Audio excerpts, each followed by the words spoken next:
In Acts 2, God speaks about the last days, and he says, I will pour out my spirit on all people.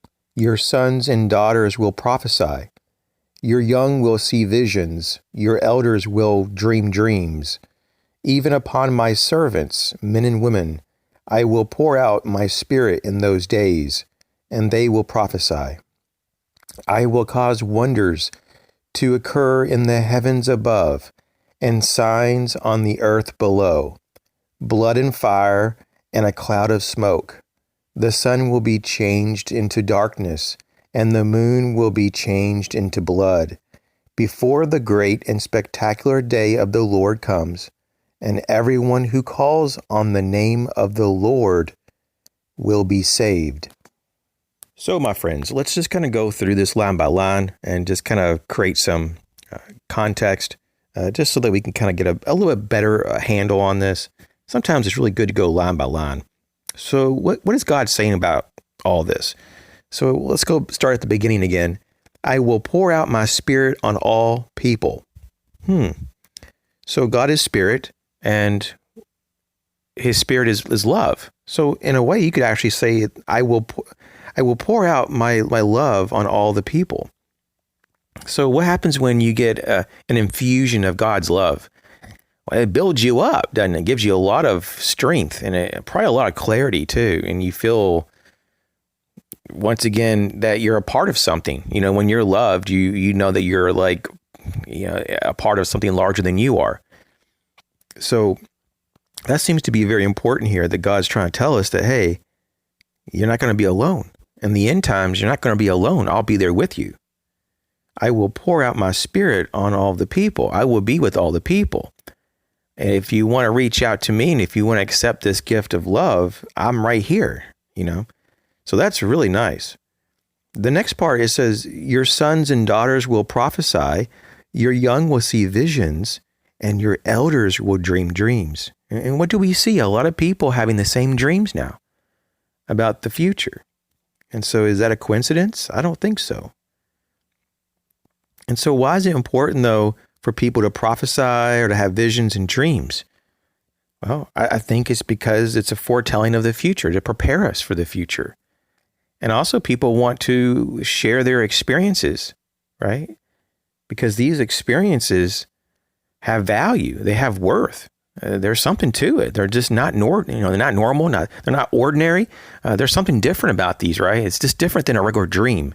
If you just have a regular dream, do you really typically go around and tell people your dream? Most time, no. At least I don't. But if you have a tremendous dream that is of a prophecy, and you're having visions or dreams that are out of the norm, you might be more apt to say something about that. And there may be information within those dreams that could be very beneficial to other people. And it says next, even upon my servants, men and women, I will pour out my spirit in those days, and they will prophesy. So it's not like it's just certain people. It's not like a protected class of people that only gets, God's love that is part of his spirit. And that only a certain people get to have these prophecies. No, I mean, it's pretty clear that everybody has the ability or will have the option, I guess, to some degree, if they accept it, if they don't resist God. But it seems more like everybody will have the same opportunities. And it says next, I will cause wonders to occur in the heavens above and signs on the earth below. How many of us during the day look up in the sky? I bet you probably go days or weeks without even looking in the sky and just looking at clouds or just, watching planes go by. A lot of people have their heads down in life. And the same thing goes for at night. I mean, how many times have you in the last couple of weeks or months actually went out at night and looked up at the stars, looked up in the heavens and just see what's going on? Now, I understand there's a lot of light pollution in some areas. Where I live, it's pretty dark at night. And so I can really see the stars really bright just because there's so few buildings and so few lights in this area. And so it's really nice. You can see things very easily. The other night, though, I actually had an experience. that I've never seen before, but sometimes I bring out these star maps and I try to identify stars. It's just kind of a hobby. And I was looking at some stars, and then I kind of got my eyes kind of drawn to another star. And it was a bright star, not the brightest in the whole sky, but it was like in that area that I was looking. It was a pretty bright star. So I was looking at it and I was like, wow, that's a pretty nice star.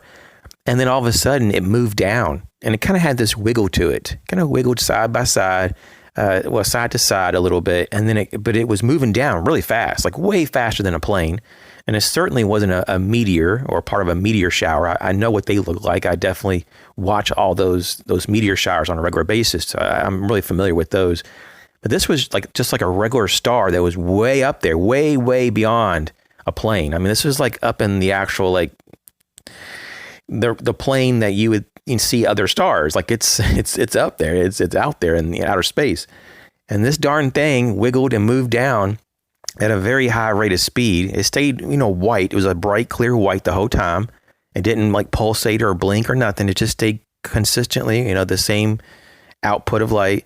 And then it kind of just stopped doing the wiggle, and then it went straight down. And well before, it went beyond the horizon or the tree line, it disappeared. I mean, just one moment it was there and next it was gone. And you may be asking, were there clouds out that night? No, it was a very clear sky. There was nothing out. There was no overcast, nothing. It was completely clear. There was no obstructions of view, and it just disappeared. And things don't move like that normally. I've never seen that before, so just wanted to share. So I don't know if that's a sign in the heavens, but it sure isn't normal for me after all these years looking up. So, yeah, it says, I will cause wonders to occur in the heavens above and signs on the earth below. Well, we can definitely see that Earth is experiencing some crazy things right now. So I don't know if you'd want to take anything in particular and highlight that, but I think just as a whole, a big picture view, there's definitely some unusual things going on in Earth. And it says blood and fire and cloud of smoke. Well, I mean, anytime you see things go to blood and you see fire and smoke, which once again, you can find many examples of those things on Earth right now. Those could be signs. And it says the sun will be changed into darkness. Wow. Can you imagine that? Like in the middle of the day, all of a sudden, boom, the sun just goes out or just blacks out. Now, is that what are they talking about? Is that an eclipse maybe? Or is that something maybe natural in occurrence? Possibly, but it does say this in Acts 2. And then it also goes here to say, and the moon will be changed into blood. Well, there is a phenomenon that's called the blood moon. And it's not really common, but it happens enough. It's common enough that it's not like real rare, but it is spooky though. I mean, it's typically the moon's really large and it's just like this bloody color. It's red. It's a bit spooky. So, I mean, maybe if some of these things happen in combination, maybe that's a sign. And then he says, before the great and spectacular day of the Lord comes. So a lot of these things are supposed to happen, and I guess in different ways before the Lord comes. And it says, everyone who calls on the name of the Lord will be saved. That's pretty in your face obvious. I mean, you have to accept Lord, Jesus as Lord and Savior, or you're not going to really have a way to salvation. You see, this is the thing here that you have to call on the name. You have to be proactive with this. You just can't just sit back and go, it's optional. I don't think it's so optional. Like you have to pick sides. It's either you're a part of God's family or you're not. I mean, you get an option there, right? You have to make a choice. It's amazing how many people don't even want to make a choice. Like they just don't have an opinion. And how can you just not have an opinion about this? But this is where we are in the world. So later on, though, in this chapter here, it talks about what David says about some things here about it was impossible for death to hang on to him and all this. So I just wanted to read a little bit about David. He's pretty cool. And David talks about the Lord. So here it is. It says, I foresaw that the Lord was always with me. And it says, because he is at my right hand, I won't be shaken. So he's getting strength from just knowing that God's with him. I mean, I would feel pretty strong too if God was walking with me, if he was right there with me at all times, which he really is. And of course, I believe that we have angels too that are with us to help us through life, because life isn't so easy. So just know that you're never alone. You know, you have Jesus with you. You have your angel, possibly multiple angels, depending on, you know, how difficult your life is.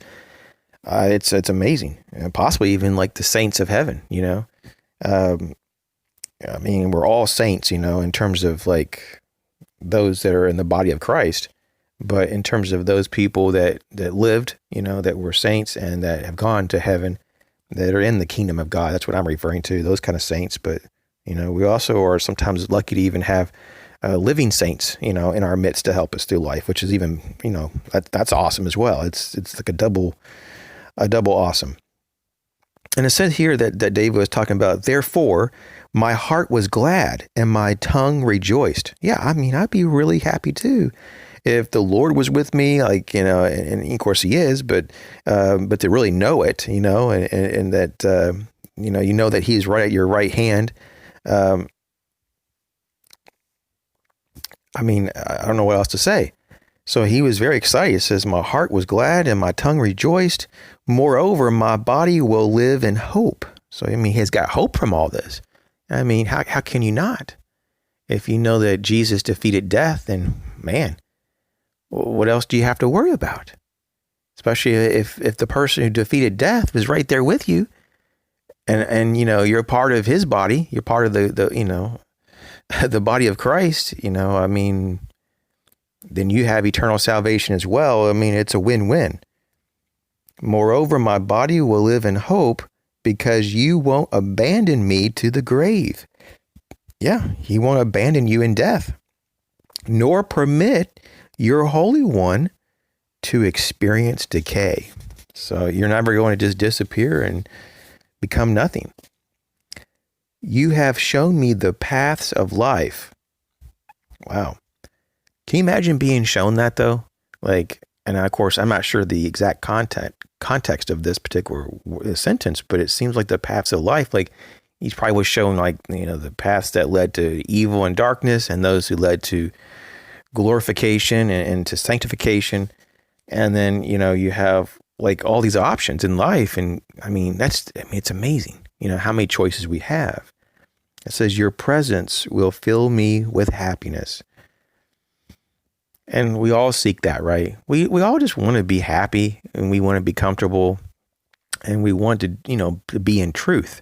And I truly believe that that's kind of what David is talking about here, is that he wants comfort. And he's got the Lord right there with him. You can't have much more comfort than that. And yeah, he's just happy because we as created beings have purpose when we're in the family of God. When we actually are the children of God, then we are at our optimum of what we're created to be.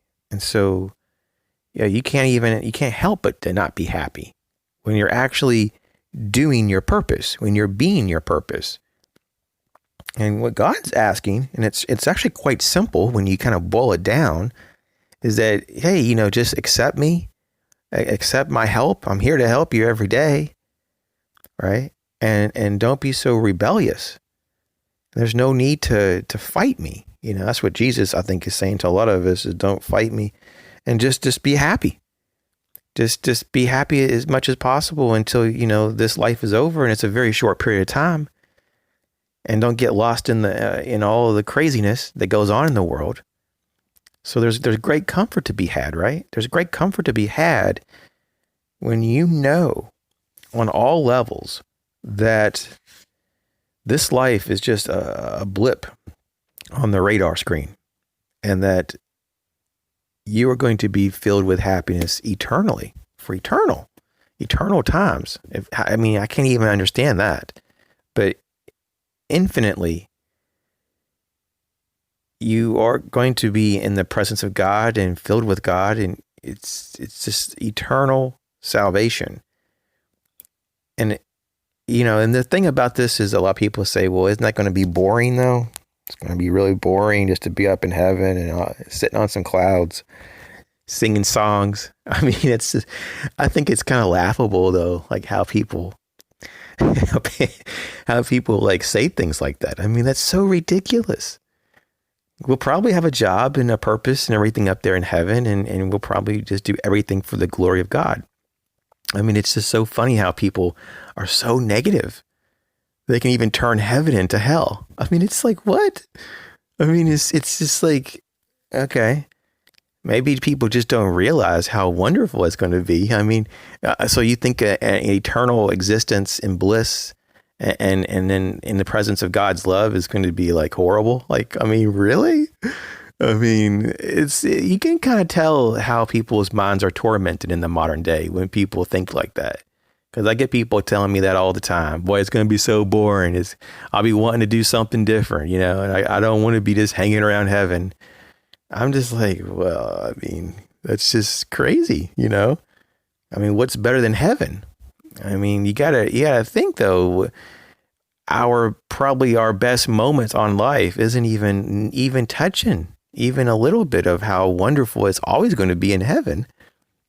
So I think people kind of just talk out the backside, their backside, and they don't really speak in truth and love, and there's a lot of ignorance. Of course, we're very limited, right? We're very limited in how we think and how we see the world. We don't really know much, really. I mean, in this particular state of existence in our body and stuff, we're pretty ignorant about everything. And we don't really know much of anything. We're kind of just lucky just to kind of figure out how to kind of survive for the most part. But when it comes to like God, he's pretty straightforward. It's like, hey, some people have a more difficult life than others, but it will pass. And he understands these burdens and stuff. And, it seems pretty clear that he's with us the whole time. We're not alone, and that we don't need to be fearful. There's just no good that comes from fear, especially when we're talking about fear of the spirit like this. There's a type of fear of the Lord that's different though, that I'm talking about just plain old fear. But the fear of the Lord is just like, reverence out of respect for this, just the unbelievable almighty power, just the unbelievableness, like just the magnitude of God is so jaw-dropping, amazing, that you just have no other recourse than to just be humble. And that's really what the fear of the Lord is. It's not what sometimes people are talking about. Oh, you're just afraid to be around God because he's mean or something. No, it's not that kind of fear. It's just like, it's just so loving. Can you imagine just being loved so much that it's overwhelming that you can't almost bear it? I mean, that's kind of what is talked about by a lot of prophets and people's dreams and people that have out of body experiences, especially near death experiences, that some people literally experience this, that they are in the presence of God, and it's just so much that they can't even handle it. Like the love is just so unconditionally strong. Like it's just unbelievable. Like, you can't really even explain this kind of thing unless you experience it. And I think that's just fabulous. That it's almost as if you have to kind of build up, and to actually, I guess you just work on that, over time. Even in heaven, you probably continue to increase your ability to sustain more and more of God's glory and presence. It's got to be amazing to have that kind of experience of just getting hit with the wall of unconditional love from God. I mean, God we're talking about. Can you imagine that? Like, wow. And so, I mean, that's why there are some people in their near-death experiences that are told that they can't stay very long in heaven because their body on the other side cannot handle this.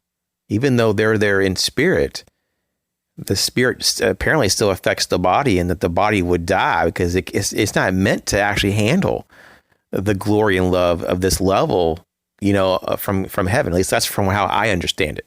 Maybe I'm a little bit off on that, but that's just kind of the way I understand it. And so people can only in spirit, when they're still tethered to this earth and body, can only handle just a little bit. And they have to go back, or they can't go back at all, because there's a point of no return, I understand. So very interesting stuff. I do encourage you to try to read the Bible every day. I find it to be very, for me, it's peaceful. But there's a lot of stuff that's amazing that you can find in there that you just overread or overlooked, like in previous times. So I would encourage you to go really slow when you're reading, and even research, every word or every sentence, and just really if that's all you do in one day and you're reading is just one sentence or one paragraph or something of that nature, that's more than enough. I mean, you can just sit in that and you can just kind of just soak that in, right? But for like a lot of times I'll read maybe a chapter, and then I'll go back and just go to the beginning of the chapter and read the first like sentence or two a few times and just focus just on that. And then I try to like do research, or just, sometimes it's amazing what comes about from that. You're just like, whoa, there was so much packed in just those few words, that sometimes you don't realize the density of the living word. And that's something that you may not understand unless you really are involved with the Bible, that the Bible is it's like a living organism, it's like part of God's spirit, I guess, that, maybe it's part of the Holy Spirit, probably more or less, because it's just like a book of wisdom and much more. It's just a phenomenal element to get lost in.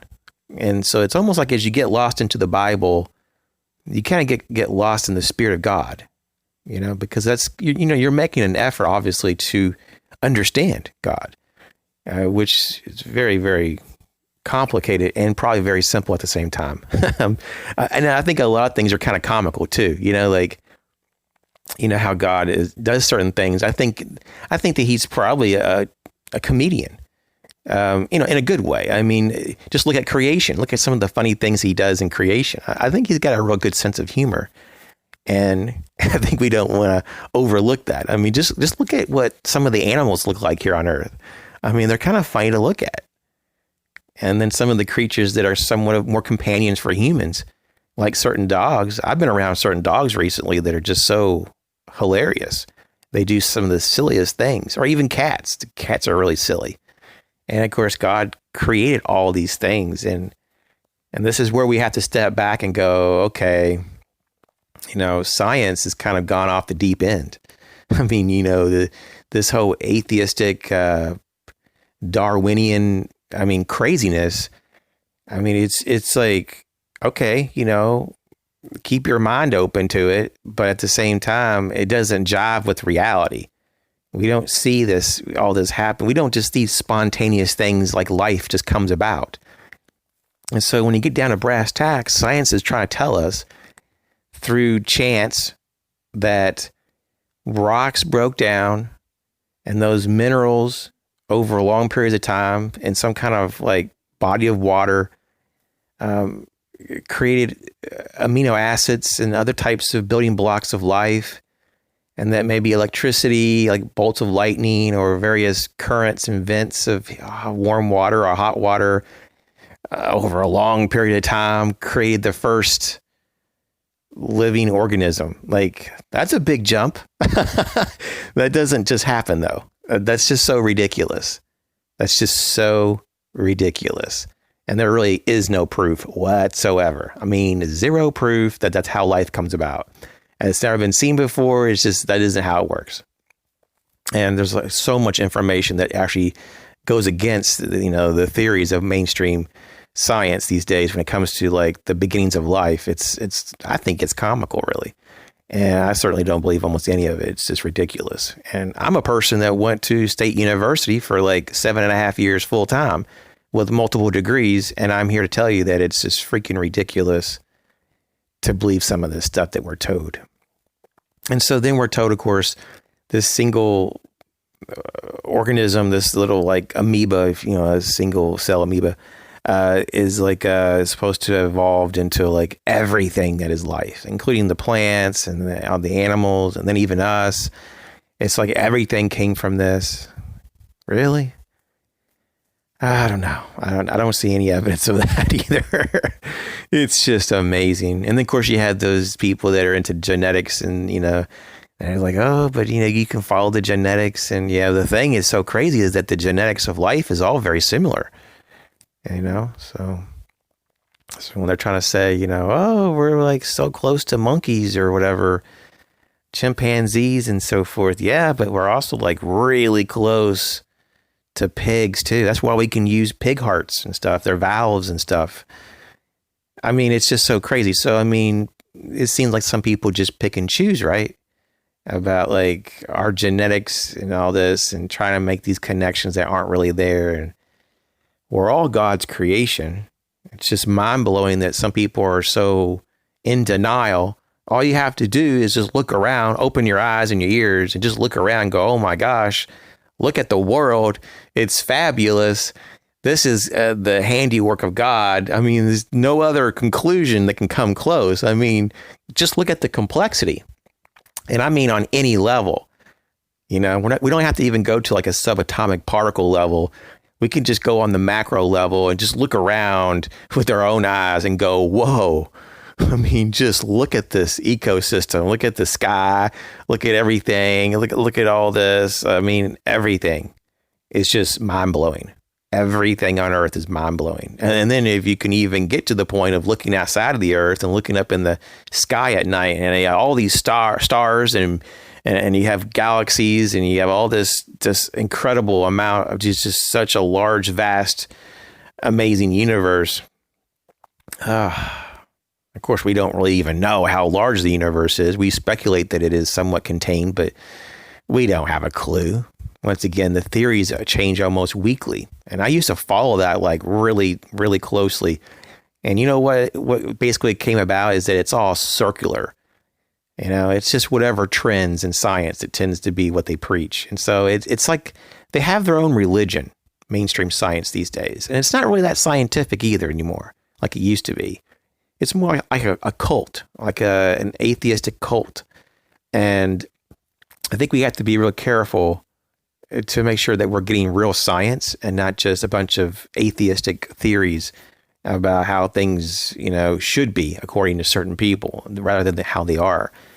So I've really rambled quite a bit here today, but I just wanted to dialogue about some of these things.